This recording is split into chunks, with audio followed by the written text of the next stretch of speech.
Welcome back to another episode of Real Results with Coach Joe. I'm your host, Joe Villegas. This is the program where we help you to improve your health, increase your wealth, and live a more fulfilling life. And with me, I've got a very special guest today. I'm super pumped. He's a co-host of the Fit Mess podcast, Jeremy Grater. Jeremy, welcome to the show, brother. Oh, Coach, thanks so much for having me on the show. I really appreciate you having us on. Dude, call me Coach. I love it. Getting the warm and fuzzies on. You've been my coach, man. That's my relationship with you. It's amazing. It's very true. It's very true. And I'm sure we'll touch on that in the episode today. But I want to make sure we focus on you up front because you've had a very real, raw journey with your own wellness. And it's something that you share through your podcast, through the Fit Mess podcast, which I've had the pleasure of being on as well. But also, you've interviewed tons of people in the industry. So we'll get to all that today. But like I said, I want to start with you. So why don't you fill us in, Jeremy, on your journey getting into wellness, getting into fitness, highs and lows, what you've been through. Let's hear it. Yeah, I was not your typical person who was went to played football in high school and was super athletic. That was not me. I was the outcast kid. I was the heavy kid. I was kind of lonely. But it wasn't until really adulthood in my 30s. As a new dad, carrying a lot of extra weight, pouring a lot of beer on my feelings, and not really coping with life the way that I do now. Right. And it was really a silly knee injury that changed everything for me. As a new dad, I got out of bed early one morning to stop the dog from barking and not wake up my kid. Right. And just the step I took, my knee buckled and I went down, and it ended up being some nerve damage, and it wasn't anything serious. But over the course of going to physical therapy and all the rehab that I was doing, I met a physical therapist who looked at my family history, looked at what was going on with my knees, and said, look, if you don't get on a bike, you are going to have to replace both of your knees at some point. It's just, It's inevitable. Wow.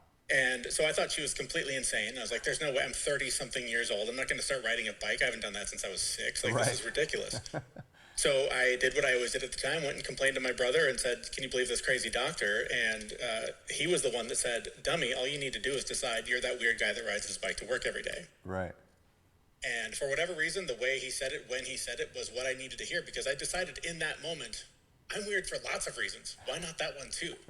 So got on a bike, started riding 9 miles to work. I think it took about a week to buy a bike, get the gear, and start making that journey.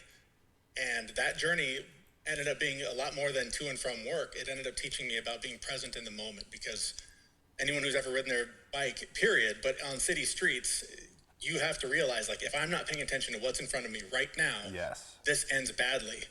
And that was a lesson that I just wanted to bring more and more throughout my life. Right. And I found through a therapist, he taught me all about meditation and the presence, and just really trying to slow down and stop trying to live in the future and stop living in the past. Really focus on what's happening right now in front of you. And that was the first door that opened to so many, including, 70-pound weight loss, cutting alcohol out of my life completely, getting off antidepressants, the list goes on and on.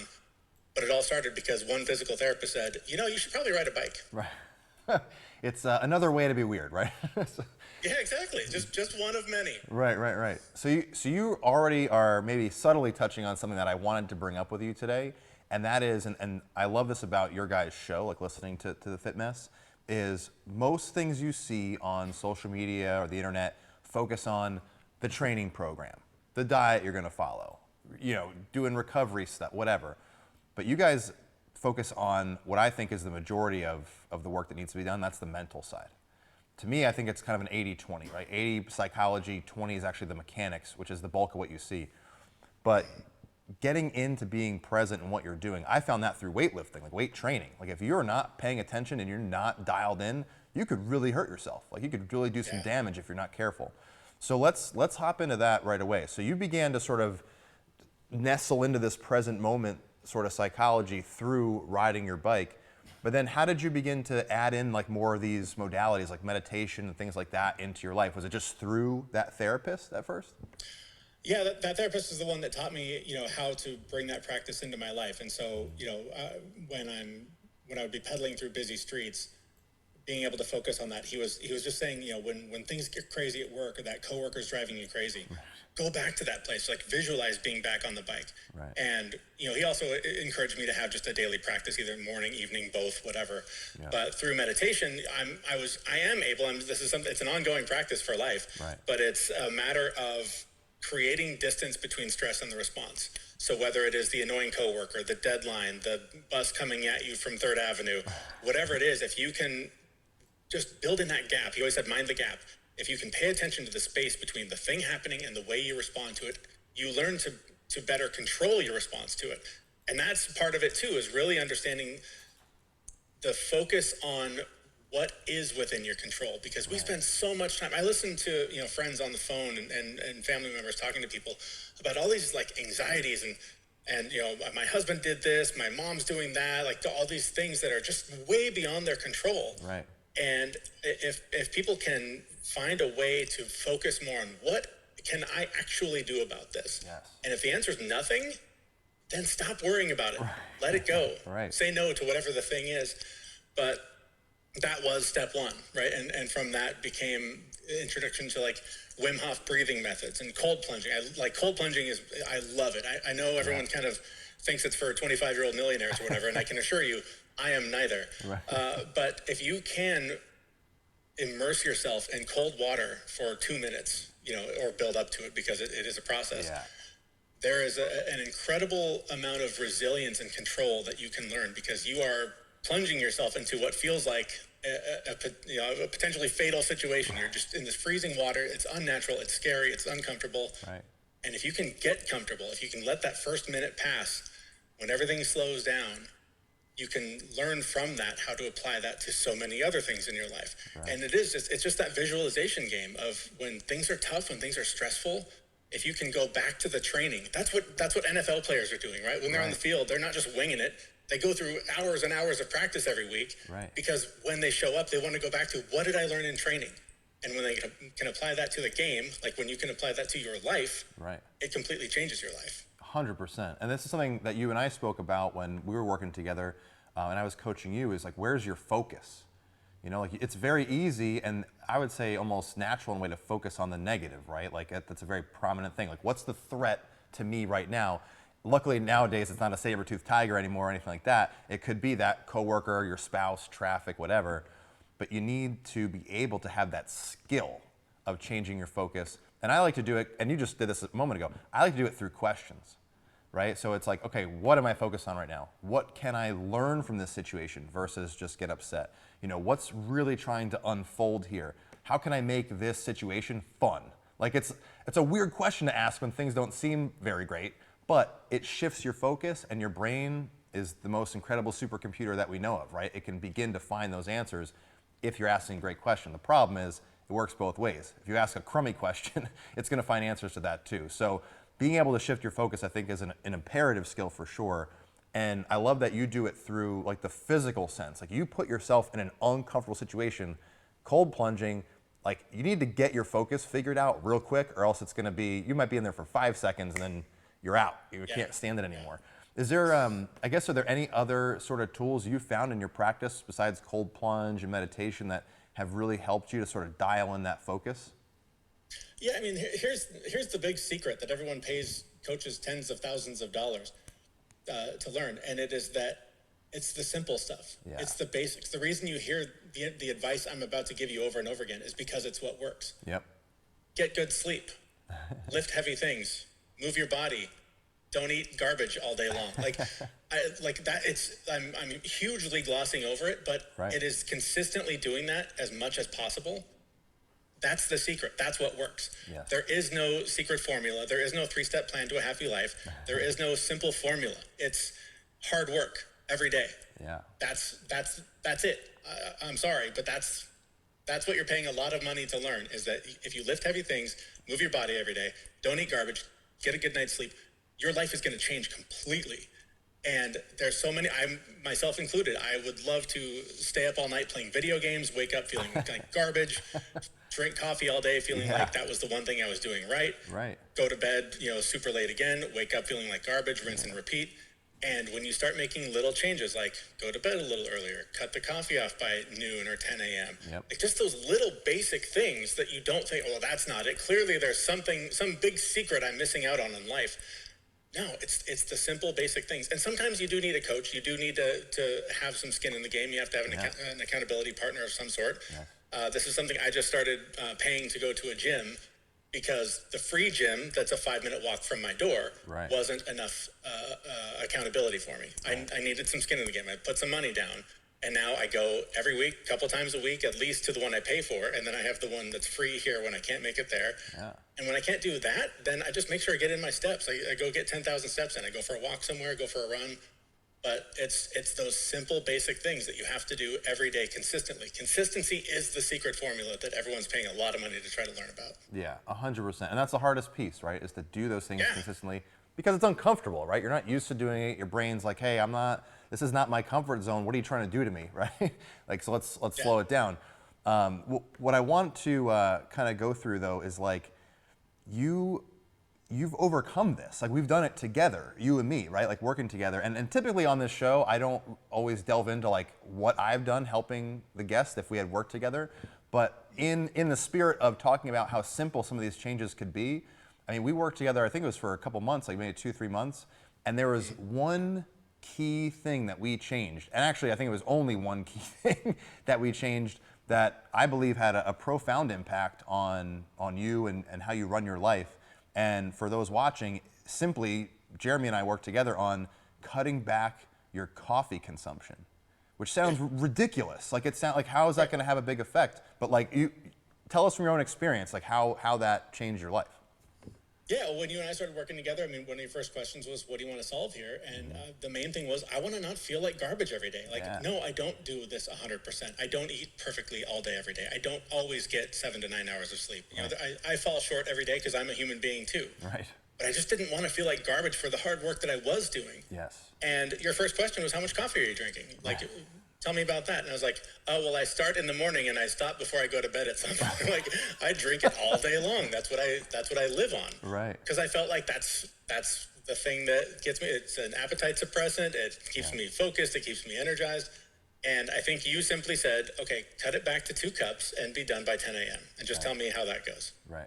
And I hated you a lot because that sounded like torture, but I did it. Right. And within a few days, I found myself getting up at 5 o'clock in the morning, writing in my journal, meditating, reading, just having some time to myself instead of like jumping out of bed the minute my kids have to wake up, getting them out of bed, getting them ready for school, getting them out the door, coming back, logging into work, slamming coffee all day to just try and get through the day. All of a sudden, I had this just calm. I was able to get my kids up a little bit earlier, spend a little more time with them. It became a peaceful transition, getting them out the door to school. Right. Coming back to my desk, I had my second cup of coffee then. And that, by the way, now I'm down to half calf. So I only have, one full, cup worth of caffeine every day. But anyways, that's been cut back. But it brought all this peace to my life because I wasn't in this just like ramped up fight or flight mode all day. Yeah. And I just found so much more space, again, to deal with that stress and response instead of trying to put out every fire immediately because it seemed like the saber-toothed tiger was chasing me, even though it was just an email. Right. So much of it was fueled by just having too much coffee all day. Yeah, totally. And it's almost like comical, right? Like someone watching this would go, really? Just cut back your coffee? It's like, yeah, it had that big of an effect. And it was like a ripple effect into so many other areas. It wasn't like, oh, now you just wake up early and you meditate. Like, you got to spend more quality time with your kids. You get to spend more quality time with your kids as a result of you got your stuff out of the way first because you had more energy. You woke up, in a relaxed state. You can dedicate the time to them in the morning, get them on the bus or, school, whatever. And then you can start your day versus having this sort of, crazy, urgent, like just scramble mode, which most people operate in. And it's not a great way to start your day every day like that. So for those watching, if you are having 3, 4, or 5 cups a day, you're putting 3 shots or whatever in your coffee, try dialing that back, and I'm telling you, it can literally be life-changing. Like Jeremy's a perfect example of that. So Jeremy, I know we're already coming up on our short break because this thing always flies by. But we'll take a quick break to hear from our sponsors. When we come back, Jeremy's going to be sharing some more insights from his journey and what he's learned by talking to so many leaders in the fitness industry. Hey, it's Coach Joe here, and I want to thank you for checking out this episode of Real Results. Since becoming a coach over a decade ago and getting to help tons of people make incredible transformations, I've made it my mission to find the most effective tools to help people change their health and ultimately their life. As a thank you for watching this episode, I've created a series of free mini courses, downloads, and resources that you can use to create real change in your life. Simply click the link in the description or head over to www.resultswithjoe.com and click on the free resources tab. All you have to do is sign up using your best email address, and you'll have access to all the resources straight away so you can start to create real change in your life. I look forward to seeing you on the inside, and let's enjoy the rest of this episode. Welcome back to Real Results. Again, with me today, I've got Jeremy Grater, the co-host of the Fit Mess podcast. Jeremy, you were just sharing all these wonderful insights from your own wellness journey. I want to touch on those a little bit more because you've got so much to uncover still. We can unpack a lot here. So we've gone through, how you've basically dialed back coffee in your life. That was life-changing. Now you can have a nice, relaxed morning, spend more time with your kids, meditate, and do what you do. Let's talk a little bit more. You had mentioned you just joined a gym, even though there's one in your living community, to get some skin in the game, which I think is really important for people who want to make change. I heard the saying once that those who pay attention, right? And I know for myself, I'm not going to share the figure on camera because my wife might kill me, but I pay, a good amount of money every month for the coaches that I work with to help me out. And so let's talk a little bit about that. Like for folks that you've talked to, you've spoken with, about having that skin in the game to help build that motivation. How has it helped you with joining this gym now? Are you staying more dialed in now that you've signed up? Yeah, I mean, the main thing, again, listen to your physical therapist. They'll change your life. I've been dealing with some tailbone pain, oddly enough. Really? And as I've recently learned, it has to do with pelvic floor, which, by the way, guys, you have a pelvic floor, yes. and it may be causing a lot of your chronic pain. Yep. This was new information to me. So my physical therapist was giving me all these exercises to do to try and relieve the pain. Right. And they were all yoga poses that I was familiar with because I've done yoga in the past and practiced somewhat regularly, but I haven't for a long time. And so I thought, well, geez, I should really go to a formal yoga practice. Well, it turns out we were already paying for a YMCA membership that we were not using. We bought it to get my kids into swimming lessons, and then it sat there dormant and nobody ever used it. Wow. And so I looked at their schedule and was like, they have yoga every day. I can go basically whenever I want. Wow. But there is a commitment. It's like a 35-minute drive from my house, and I work from home, so I never have to drive. So I was like, so I really want to drive 40 minutes. But I was like, that's just an excuse. Yeah. You can find any excuse to not do something. You're paying for this. Right. You're wasting the money. Right. You're wasting the time. You're not getting better. You're already paying for this. So you can pay the $40 a month to go to unlimited classes for everything you want. Use this gym. Right. Or you can go find a woo-woo yoga class and pay $50 every time you walk in the door. What are you going to do, dummy? Right. And so I immediately was like, let's just go try it. And it's been hugely helpful. And knowing that the class happens at a certain time, the teacher starts whether I'm there or not, is the motivation for me to go. Where the gym that's a 5-minute walk from my house, I can go now. I can go I'll go after lunch. I'll go tonight when the kids are home. I'll leave the kids with the wife and I'll go work out.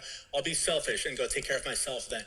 Right. These mental gymnastics were wearing me out of just trying to figure out when do I get this in. Yeah. And then not to mention, I battle depression. This is something I've lived with my entire life. Yes. I had a pretty steady workout routine going every day at my free gym, 5 minutes from my door, feeling really good. The weights were going up every week. I was crushing it in my own mind. Yeah. And then depression hit, and it was the longest, deepest stretch I've had in a long time. It lasted 6 weeks. Wow. And I knew the whole time that if I went and lifted, it would help. I would be able to process a lot of those feelings, get them out.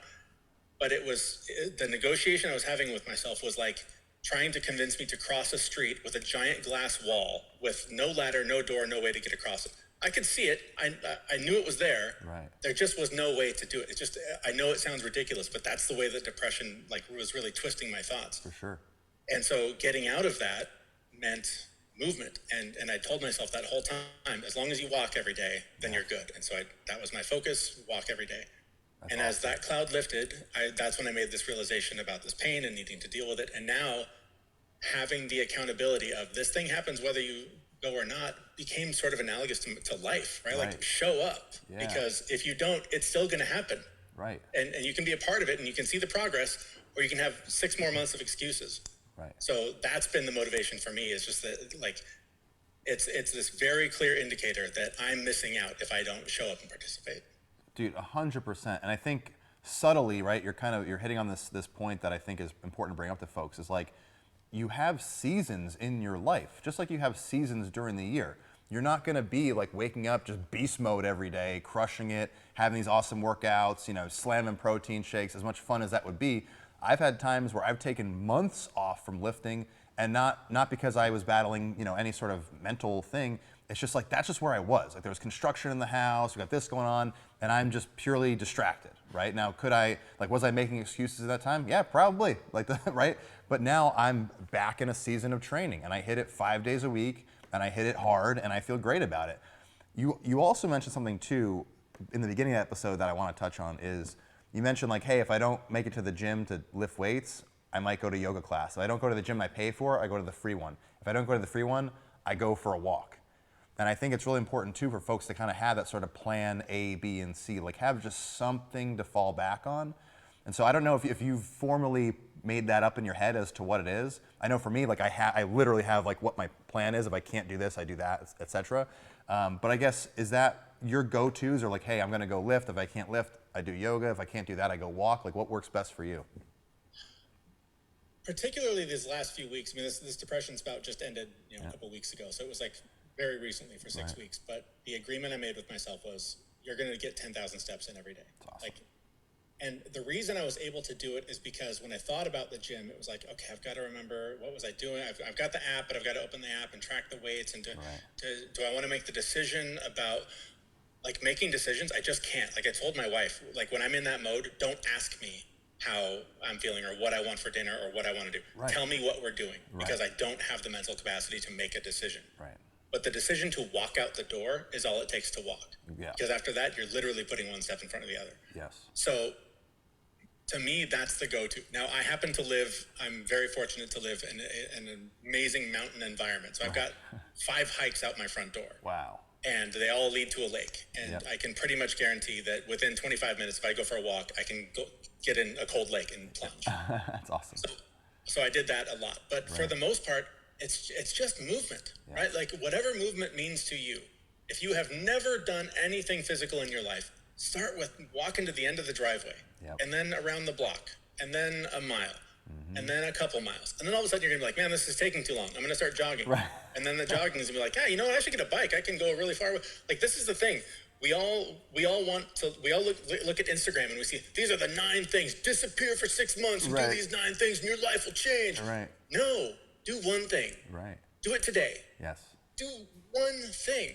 Because I promise you, if you try to add 9 things to your life that you have never done in your life because some Instagram post told you that that's the way to change your life, you will fail. 100%, I guarantee it. Yes. Yeah. If you do one thing today that you can guarantee you will do tomorrow and every day after, it only gets better. Yes. I tell folks all the time, like, be an A+ student at one thing, don't be a C student at 10 things.